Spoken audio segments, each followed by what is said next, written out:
Hello friends, welcome to my YouTube channel. आज हम पढ़ेंगे एक इम्पोर्टेंट टॉपिक, विद्युत रासायनिक श्रेणी। अगर आप भी वीवाई क्लासेस के साथ स्टडी करना चाहते हैं तो सब्सक्राइब करें वीवाई क्लासेस चैनल। तो हम पढ़ते हैं विद्युत रासायनिक श्रेणी क्या होती है। यह धातुओं और अधातुओं को उनके मानक इलेक्ट्रोड विभव के क्रम में व्यवस्थित करने की एक श्रृंखला है। धातुओं की सक्रियता श्रेणी वह सूची है जिसमें धातुओं को क्रियाशीलता के अवरोही क्रम में व्यवस्थित किया जाता है।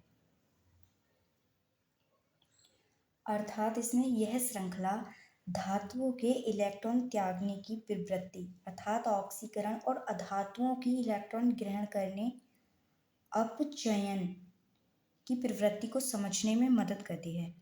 विद्युत रासायनिक श्रेणी, तो ये जो है हमारी विद्युत रासायनिक श्रेणी, या कह सकते हैं कि धातु की सक्रियता श्रेणी में क्या होता है कि जो हाइड्रोजन होता है वो मैग्नीशियम की तुलना में कम अपचायक होता है। अर्थात मैग्नीशियम जो होता है वो हाइड्रोजन से अधिक अपचायक होता है,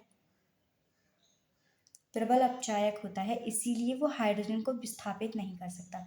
जबकि इसी श्रेणी में कॉपर जो होता है वो हाइड्रोजन से दुर्बल अपचायक होता है, इसीलिए वो हाइड्रोजन को विस्थापित नहीं कर सकता, और मैग्नीशियम हाइड्रोजन को विस्थापित कर सकता है।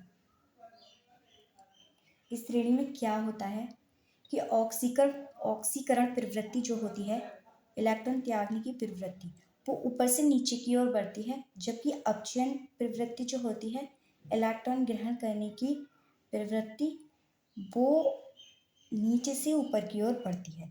तो हम जानते हैं अब इसके उपयोग क्या होते हैं। विद्युत रासायनिक श्रेणी के उपयोग किसी धातु की क्रियाशीलता जानने में, यानी धातु की अभिक्रियाशीलता में इसका उपयोग होता है।